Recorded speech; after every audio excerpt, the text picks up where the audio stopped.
ሰላም ቤተሰቦች እንዴት ናችሁልኝ? ደህና ናችሁልኝ? እኔ ደህና ነኝ። ክብሩ ይስፋ ብያለሁ። እንግዲህ ለባለቤቱ ቤተሰቦች እንግዲህ በዛሬ ቪዲዮ ለየት ባለ ርዕስ መጥቻለሁ። ያው ከሰሞኑ በኢቢኤስ ቲቪ መነጋገሪያ የነበረ አንድ ቪዲዮ ነበረ።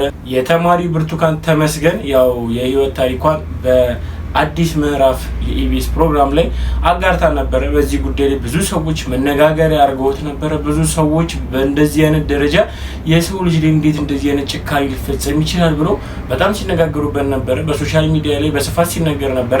ይህም ብሶ በዚህ መነጋገር ላይ እንዳለ ኢቢኤስ ቲቪ ደግሞ ከሶሻል ሚዲያቸው ላይ አጥፍቶት ነበረ። ጭራሽ ይሄ ደግሞ በብዙ ሰዎች ላይ ጸብን የሚጭርም ደግሞ እንዲሁም ደግሞ ለቁጣ የሚያነሳሳ ሆኖ ነበረ። ያው እንግዲህ ቤተሰቦች በዚህ ጉዳይ ላይ የተለያዩ መረጃዎች እየመጡ ነበረ። ከነዛ ውስጥ ደግሞ ለእናንተ ይገባቸዋል ይመጥኗቸዋል ብዬ ያሰብኳቸውን የተለያዩ ቪዲዮዎችን ይዤላችሁ መጥቻለሁ። እነዛን ቪዲዮዎችን አብራችሁን ቆይታችሁ እንድታዩ በትህትና እኔ ከዚህ ጠይቃችኋለሁ። ቤተሰቦች ለቻናሉ አዲስ የሆናችሁ ደግሞ ቻናሉን ሰብስክራይብ በማድረግ የዚህ ቻናል ፋሚሊ እንድትሆኑ በትህትና ጠይቃችኋለሁ። እንዲሁም ደግሞ ላይክ ማድረግ እንዳይረሳ፣ ምክንያቱም ይህ መረጃ ለሁሉም ሰዎች ተደራሽ ሊሆን የሚችለው ላይክ በሆነ ቁጥር ነው። ስለዚህ ለብዙዎች ተደራሽ እንዲሆን ላይክ በማድረግ ቪዲዮን ትጀምሩልኛላችሁ። ወደ ቪዲዮቹ እንሂድ። ቤተሰቦች አብራችሁን ቆዩ።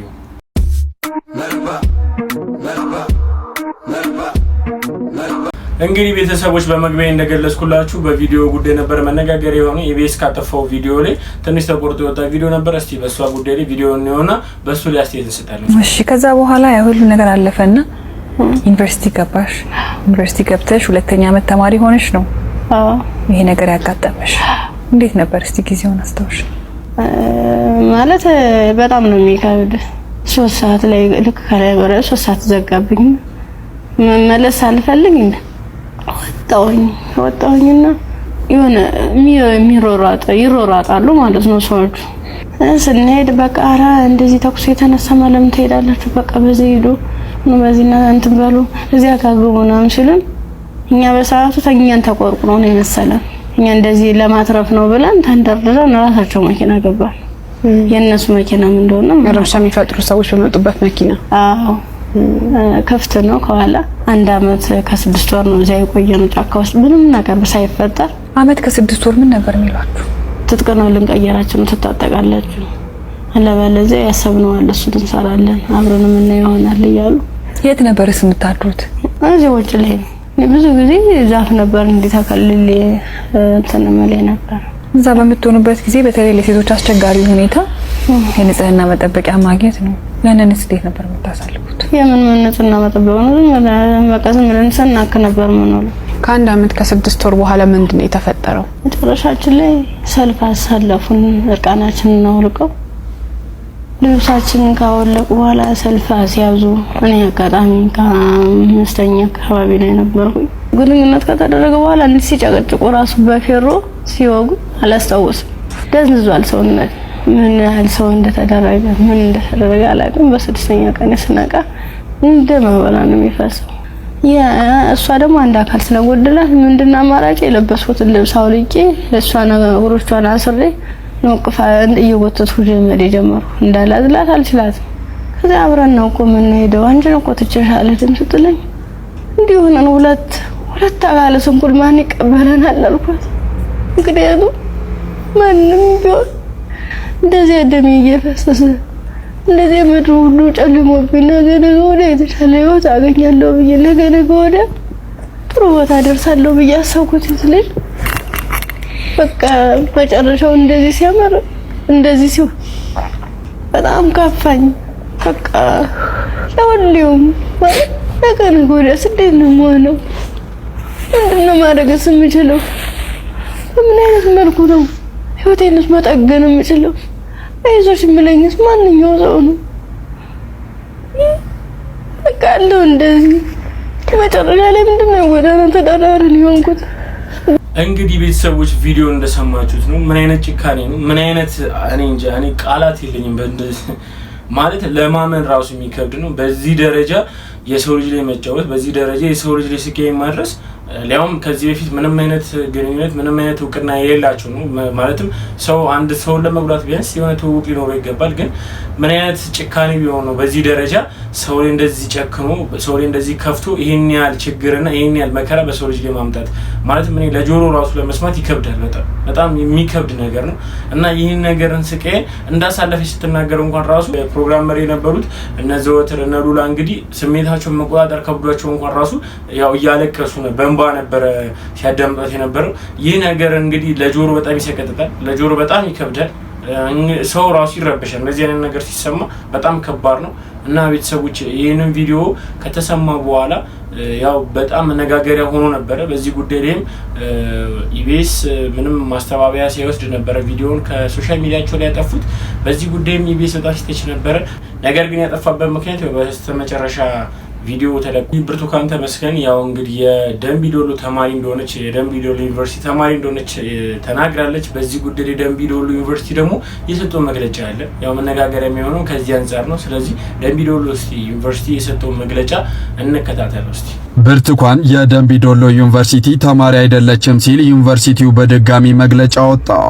ከሰዓታት በፊት የደምቢ ዶሎ ዩኒቨርሲቲ ባወጣው መግለጫ ኢቢኤስ ቴሌቪዥን በአገርና በከፍተኛ ተቋማት ላይ ሁከትን ለማነሳሳት የተዘጋጀ ፕሮግራም መሆኑን ያሳያል ያለ ሲሆን የተባለውን ትምህርት ክፍል በወቅቱ ያልነበረና በዩኒቨርሲቲ ግቢ ውስጥ ምንም አይነት የተማሪ እገታ ያላጋጠመ እንደውም በግቢ ውስጥ ለአንድም ቀን የተኩስ ድምጽ ተሰምቶ የማይታወቅ ሆኖ እንደሆነ ገልጿል። ዩኒቨርሲቲው ይህንን ቢልም በ2020 እንደ አውሮፓውያኑ አቆጣጠር ተማሪዎች በደምቢ ዶሎ ታግተው 23 የሚሆኑ ተማሪዎች መለቀቃቸውን ፋና ብሮድካስቲንግ ኮርፖሬሽን ማቅረቡን እናት መረጃ ተመላክቷል። ስሜ ታደሰ ረጋሳ ይባላል። የደምቢ ዶሎ ዩኒቨርሲቲ ፕሬዝዳንት ነኝ። እሁድ ዕለት ኢቢኤስ ቴሌቪዥን በአዲስ ምዕራፍ በሚለው ፕሮግራሙ ላይ አንዲትን የደምቢ ዶሎ ዩኒቨርሲቲ ተማሪ ነበርኩ የምትል ግለሰብ አቅርቦ እዛ ውስጥ የደምቢ ዶሎ ዩኒቨርሲቲ ተማሪ እንደነበረች አድርጎ ነው ያቀረበው። በዛ ሚዲያ የነው እንግዲህ በጣም የሚያሳዝን የሚደንቅ ሰው ባልተጣራ ወሬ በሌለው መረጃ አንደኛ ይሄ ተቋም ይሄ ቴሌቪዥን ጣቢያ መረጃም ከዛም ከዚህም ወስዶ እውነትን ማውጣት ነው የሚዲያ ሚና። አሁን እነሱ ያደረጉት ቀጥታ ልጅቷን እንዴት እንዳገኙ ማላቅም ማን እንዳመጣላቸው ምንም የተናገሩት ነገር የለም። ስለዚህ ቀጥታ ልጅቷን አናግረው ልጅቷ ላይ ከደምቢ ዶሎ ዩኒቨርሲቲ ተጠልፋ ታግታ ጫካ ተወስዳ 1 ዓመት ከ6 ወር እንደዚህ አድርጎ ነው የሰሩትና ይሄ ቶታሊ ኃላፊነት የጎደለው ተግባር ነው። ምክንያቱም ቢያንስ የኛ ተማሪ መሆኗን ከኛ መረጃ መውሰድ ነበረባቸው። እንዴ አይነት ተማሪ ከናንተ እንደነበረች እንዲህ ብላለችና ምንድነው የምትሉት ምን አለ ማለት ነበረባቸው። የሚዲያ ተቋም ማለት ሚዲያ እኮ ኃላፊነቱ ግልጽ ያልሆነ ነገር ለፓብሊኩ ምንም ብዥታ በማይፈጥር መልኩ ግልጽ ማድረግ ነው። አሁን ኢቢኤስ ያደረገው ጭራሽ ብዥታን መፍጠር፣ ሰዎች ኮሚኒቲ መካከል መጠራጠር እንዲፈጠር፣ ሌላው ብሔር አንዱን እንዲጠራጠር የማድረግ አንዱ ተማሪ እዛ ሄዶ ነው እንዲታገተው እንዲሆኑ ብሎ አንዱ ላይ ለማነሳሳት ካለን ምንም ዓላማ የለውም፣ ትርፍም የለውም። ምን ያስተምራል? አሁን እንዲህ አይነት መረጃ አንደኛ ያልተጣራ እዚህ ያለው ማህበረሰብ የማይወክል አሁን ደምቢ ዶሎ አካባቢ ያለው ማህበረሰብ የዩኒቨርሲቲ ማህበረሰብን ጨምሮ ምንም በማያውቅ መልኩ ምንም መረጃ በሌለው የሱ ተማሪ ባልሆነ ሰው እንዲህ ስሙ ተነስቶ እንዲህ አይነት ሰው ኢትዮጵያ ውስጥ አለ ወይ ብሎ ነው ሲደነቁ የነበረው። ምን ማለት ነው ይሄ? ምንስ ይፈጥራል? እንግዲህ ቤተሰቦች በመጨረሻ ደምቢ ዶሎ ዩኒቨርሲቲ ነገሩን እውነታውን አውጥቷል። ይቺ ተማሪ ጭራሽ የኛ ተማሪ አይደለችም ብሏል። ይህ ነገር እኔ ሲሰማ እንደራሴ በጣም ነው የተረበሽኩት፣ በጣም ነው የተገረምኩትም። ጭራሽ ማለትም ልጅቷ እዛ ጋር ቅርባ ስትናገር የነበረችው በእንባ እያለቀሰች ሁኔታው ስታስረዳ በጣም እኔ እንጃ ማለት ሁሉ ነገር የደረሰባት ነው የምትመስለው እና ይህን ጉዳይን ግራ የሚያጋባ ነገር ሆኖብኛል። በዚህ ጉዳይም እንግዲህ ኢቢኤስ ቲቪም ደግሞ የሰጠው መግለጫ አለ። እስቲ ወደ ኢቢኤስ ቲቪ መግለጫ እንግባ። ኢቢኤስ ቴሌቪዥን ሳላውቅ አሳስቶኝ ነው የሚል መግለጫ በማውጣት ይቅርታ ጠየቀ። ኢቢኤስ ቴሌቪዥን ባወጣው መግለጫ ፕሮግራሙ ከተሰራጨ በኋላ ፍጹም ኢሞራላዊ በሆነ መልኩ ይህንን የሰብአዊ ተግባር ያለውን ፕሮግራም አሳስቶ በመጠቀም እኛንም ሆነ ተመልካቾቻችን በረቀቀ መንገድ በማዛባት የተሳሳተ መረጃ እንድናቀርብ የተሰራ እንደሆነ ከስርጭቱ በኋላ በመጡ መረጃዎች ለመረዳት ችለናል ብለዋል። ይህንን ስህተት እንዲፈጠር ክፍተት የፈጠረ አካል ተገቢውን ሕጋዊ እርምጃ እንዲወስድ ጣቢያችን ከሕግ አካላት ጋር ይተባበራል ሲልም አስተባብሏል። ለወቅታዊ አዳዲስ መረጃዎች እናት መረጃን ላይክ ፎሎ አድርጉ። እንግዲህ ቤተሰቦች ኢቢኤስ ቲቪ የሰጠውን መግለጫ እንደሰማችሁት ነው። ኢትዮጵያ ውስጥ አለ ከሚባል ያው ቶፕ ሌቭል ላይ ያለ ነው። አንደኛ ወይ ሁለተኛ ቢሆን ነው ቢበዛ እንኳን ራሱ ከ1 እስከ 5 ውስጥ የሚካተት ትልቁ የቴሌቪዥን ጣቢያ ነው። ይህ ቴሌቪዥን ጣቢያ ታዲያ በዚህ ደረጃ ተሳስቶ በዚህ ደረጃ የወረደ ፕሮግራም አዘጋጅቶ እንግዲህ ለህብረተሰቡ በማቅረቡ ይቅርታ ጠይቋል። ነገር ግን ይሄ ነገር እንደ ቀልድ ሊታለፍ አይገባም። ምክንያቱም ብዙ ሰዎች ተረብሸዋል። ብዙ ሰዎችም ደግሞ አላርለ ስሜታዊነት ውስጥ ገብቶ በተፈጠረው ነገር እውነታ መስሏቸው ብዙ ሰዎች በዚህ ጉዳይ ላይ የራሳቸውን መላምትና የራሳቸውን መልስ ሲሰጡ ነበር። ታዲያ የዚህ ሁላ ምክንያት የዚህ ሁላ ስተትና የዚህ ሁላ መነጋገሪያ መንስኤ የሆነ ኢቢኤስ ቲቪ ይቅርታ ቢጠይቅ ነገር ግን ተመጣጣኝ ቅጣት ሊቀጣ ይገባል ብለው ብዙ ሰዎችም ደግሞ እየተናገሩበት ይገኛሉ።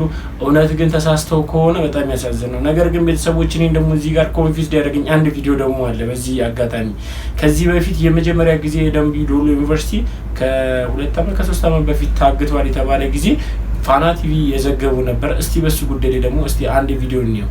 በቅርቡ ከታገቱ የደምቢ ዶሎ ዩኒቨርሲቲ ተማሪ ወላጆች ጋር ተገናኝተው ተወያይተዋል። የአንዳንዶቹ ታጋቾች ስልክ አማራ ክልል ይገኛል። አማራ ክልል ሲፈለግ ስልኩ ጠፍቶ ቤኒሻንጉል ክልል ይገኛል። ቤኒሻንጉል ሲፈለግ ጠፍቶ ኦሮሚያ ክልል ይገኛል። እንቅስቃሴ አለ። ከዚያ ውጭ በዚህ እገታ ውስጥ በቀጥታ የሚሳተፉ አንዳንድ ግለሰቦችና በምርምር ጉዳያቸው ያለ ሰዎች ቤተሰቦቻቸው ጋር ገብተዋል የሚል መረጃ ያመጣሉ። ቤተሰብ ይዘን ስንፈትሽ አናገኝም። እንደዚህ አይነት ቦታ ቤተክርስቲያን ተደብቋል ይባላል። ቤተክርስቲያን ስንፈትሽ አይገኙም። በእጃችን በቂ መረጃዎች አሉ። እነዚህ መረጃዎች ተገቢ ክትትል እየተደረገባቸው ነው ያሉት። ምሳሌ ደምቢ ዶሎ የታገቱ 18 ተማሪዎች ማን ያገታቸው? 18ቱ ልጆች ያገተው ሰውዬ ጃልጫላ ይባላል። ጃልጫላ የትግል ስሙ ነው። ትክክለኛ ስሙ አሸናፊ ጎንደሬ ነው። አሸናፊ ጎንደሬ ደግሞ የአብን አባል ሸኔ ውስጥ የተመደበ ነው።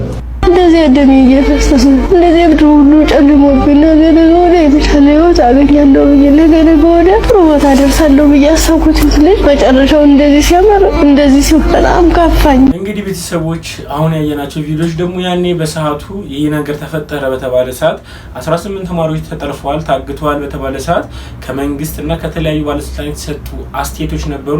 እነዚህ ጉዳዮች ደግሞ ፋና ቲቪ ያኔ በሰዓቱ የዘገባቸው ነበሩ እነዚህ ቪዲዮዎች እና አሁን ያልገባኝ ነገር እነዚህ ተማሪዎች ውስጥ ከሌለች ወይም ደግሞ አለች ነው ተብሎ የሚጠበቅ የነበረው እነዚህ ተማሪዎች ውስጥ ከሌለች ያን የጠፉ ተማሪዎች ውስጥ አሁን የት ሄዱ የሚለው ጥያቄ ፈጥሮብኛል። ለማንኛውም ቤተሰቦች እስቲ እናንተ በዚህ ጉዳይ ላይ የራሳችሁን ሀሳብ አስተያየትን ገለጹልኝ ኮሜንት ሴክሽን በመግባት። ሉላ ታሰረች የሚባለው ውሸት ነው። ኢቢኤስ ይቅርታ ጠይቋል በሌሊት። ምንድነው መረጃው? እስኪ ባጭሩ ልንገራችሁ። ቀደም ሲል በዛሀበሻ ፌስቡክ ላይ የኢቢኤስ አመራሮች በብርቱካን ጉዳይ ላይ ስብሰባ መቀመጣቸውን ዘግበንላችሁ እንደነበረ ይታወቃል። በእለቱ ዜናዎችንም ያንን መረጃ ይዘን ነበር። ሉላ ታሰረች የሚባለው መረጃ ውሸት ነው። እሷ ላይ ሀስራት የሚችል ነገር እንደሌለ ነው እሷም ለወዳጆቿ እየተናገረች ያለችው። ምክንያቱም እሷ ፕሮግራሙ ላይ መተወን እንጂ ፕሮግራሙን የሚሰሩት ሰዎች ሌሎች ናቸው። ስለዚህም ከቪዲዮ መንሳት በስተጀርባም ምን እንዳለ ከእለቱ ዜና ላይ ተመልከቱ። አሁን ግን ኢቢኤስ በሌሊት በሰጠው መግለጫ ላይ እንዲላል አስቸኳይ ማብራሪያ ነው የሚለው። እንደሚታወቀው ጣቢያችን ኢቢኤስ ቴሌቪዥን መጋቢት 14 ቀን 2017 ዓ.ም እሁድን በኢቢኤስ በተሰኘው የመዝናኛ ዝግጅታችን ውስጥ በሚተላለፈው የአዲስ ምዕራፍ ፕሮግራማችን በተላለፈ አንድ ዝግጅት በርካታ አስተያየቶችና ጥያቄዎች ከተለያዩ አቅጣጫዎች እየደረሰን ይገኛል ሲል ጀምሯል። ኢቢኤስ ቴሌቪዥን ቴሌቪዥን ማህበራዊና ኢኮኖሚያዊ ጉዳዮቻችን ወደ መድረክ በማምጣትና የመፍትሄ አካል በመሆን ማህበራዊ ኢኮኖሚያዊ ችግሮችን ለመፍታት የሚተጋ የህዝብ ሚዲያ መሆኑንም ይገልጻል። ሚዲያው ከሚሰራቸው ስራዎች አንዱ ድጋፍ የሚሹ የህብረተሰብ ክፍሎች ታሪክ በማቅረብ የበኩሉ ድጋፍ በማድረግና ህዝብን በማሳተፍ ግለሰባዊ ብሎም ሀገራዊ ችግሮችን ለመፍታት የሚቻለውን ጥረት ሲያደርግ ቆይቷል። በዚህም ፍሬ ያፈራ ስራ ስንሰራ ቆይተናል። በቀጣይም ይህን ተግባር መስራታችንን እንቀጥላለን ይላል። የአዲስ ምዕራፍ ዝግጅታችን ከዚህ ዓላማ በመነሳት መጋቢት 14 ቀን 2017 ዓ.ም ወጣት ብርቱካን ተመስገን ደረሰብኝ ባለችው ጾታዊ ጥቃት ከትምህርት ገበቷ ተለይታ በወጣትነቷ የወለደችው ልጇንም ለማሳደግ አቅም የሌላት መሆኑን በመግለጽ ድጋፍ እንዲደረግላት ተማጽና ወደ ጣቢያችን በአካል በመምጣት በሀዘንና በእንባ ችግሯን ገልጻለች። ይህም በሴቶች ላይ የደረሰ ካለው ጾታዊ ጥቃትና በዚህም ህይወታቸው መራራ የሆነባቸውን እህቶችና እናቶችን በመርዳት ላይ ባተኮረ ዓላማ በመነሳት ይህም ፕሮግራም ወደ ተመልካች ለማድረስ ሞክረናል የሚለው ኢቢኤስ፣ ሆኖም ፕሮግራሙ ከተሰራጨ በኋላ ፍጹም ኢሞራላዊ በሆነ መልኩ ይህንን የሰብአዊ ተግባር ያለውን ፕሮግራም አሳስቶ በመጠቀም እኛንም ሆነ ተመልካችን በረቀቀ መንገድ በማዛባት የተሳሳተ መረጃ እንድናቀርብ የተሰራ እንደሆነ ከስርጭቱ በኋላ በወጡ መረጃዎች ለመረዳት ችለናል ይላል ኢቢኤስ በመግለጫው። ኢቢኤስ ቴሌቪዥን ጉዳዩን በጥልቀት እየመረመረ እንደሚገኝም በመግለጫው ገልጿል። በወቅቱ በአካል ወጥታ ችግሯ የተናገረችው ወጣት ብርቱካን ተመስገን ደረሱብኝ ባለችው ጥቃትና ሰቆቃ ፍጹም ሰብአዊነት በተሰማው መንገድ ያቀረበችልን መረጃ ተንተርሰን ይህችን ወጣት ወደ አዲስ የህይወት ምዕራፍ ለማሸጋገር ጥረት አድርገናል የሚለው መግለጫው፣ ሆኖም በባለታሪኳ ላይ እየወጡ ያሉ መረጃዎች የሚያሳዩት የተለየ ሆኖ አግኝተነዋል ይላል ኢቢኤስ። ይህ ስህተት እንዲፈጠር ክፍተት የፈጠረ አካል ተገቢው ህጋዊ እርምጃ እንዲወሰድ ጣቢያችን ከህግ አካላት ጋር ይተባበራል። ጉዳዩን ለማጣራት ለሚፈልግ ማንኛውም ህጋዊ አካል ሚዲያችን ተባባሪ እንደሆነም ይገልጻል። ቀጣይ መሰል ስህተቶች እንዳይፈጠሩ ለማድረግ የሚያስችል ስርዓት ለማጠናከር ቃል እየገባን ለተፈጠረው የመረጃ መዛባት ኢቢኤስ ቴሌቪዥን ይቅርታ ይጠይቃል። ተጨማሪ መረጃዎች እንዳገኘን በድጋሚ እናሳውቃለን ይላል ኢቢኤስ አማሮቹ ምሽቱን ከተሰበሰበ በኋላ ያወጡት መግለጫ። አስተያየታችሁን እስኪ በኮሜንት ላይ እየጻፋችሁ እንወያይበት። በነገራችን ላይ ኢቢኤስ ይህንን መግለጫ ካወጣ በኋላ እንደገና ከገጹ ላይ አንስቶታል። ጉዳዩ ምን እንደሆነ አልታወቀም። ቤተሰቦች ለዛሬ ይዤላችሁ የመጣችሁ ቪዲዮዎች እኚህን ይመስላሉ። እስካሁን ድረስ አብራችሁን ስለቆያችሁ አመሰግናለሁ። ቤተሰቦች ሁልጊዜ አዳዲስ መረጃና አዳዲስ ቪዲዮዎችን የምትፈልጉ ከሆነ ቻናሉን ሰብስክራይብ ማድረግ እንዳይረሳ። አብራችሁን ስለቆያችሁ አመሰግናለሁ። ደህና ሁኑልኝ።